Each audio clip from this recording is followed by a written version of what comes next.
به معنی گرما و باروس به معنی فشار گرفته شده.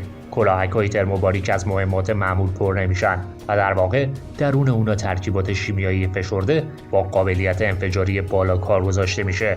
این مواد آتشزا در لحظه اصابت در هوا پخش میشه و با ترکیب با اکسیژن هوا غباری انفجاری رو ایجاد میکنه. در این مرحله جرقه دوم زده میشه و در عمل موج انفجار و خلا با هم ترکیب میشه و انفجاری با دمای بالا به وجود میاد.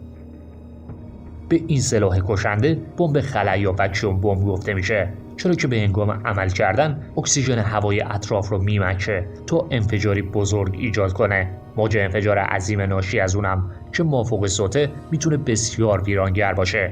این سلاحی که وقت انفجار یه فشار بیش از حد ایجاد میکنه و این فشار در نهایت به انفجار بسیار شدیدی ختم میشه. در نتیجه موج انفجار حاصل از اون واقعا ویرانگر خواهد بود. ترموباریک میتونه چندین بلوک ساختمانی شهری رو با یک شلیک به آواری در حال سوختن تبدیل کنه.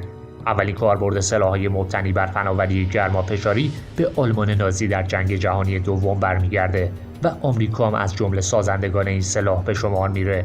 کارشناسا تصور میکنن از اون در جنگ عراق و افغانستان هم استفاده شده. سامانه پرتاب چنین موشک‌هایی قبلا به وسیله روسا در دهه 1980 در افغانستان، چچن و سوریه در سالهای اخیر مستقر شده و برای نابود کردن پیاده نظام، سنگرو و استحکامات و وسایل نقلیه مقابل به کار گرفته شدند.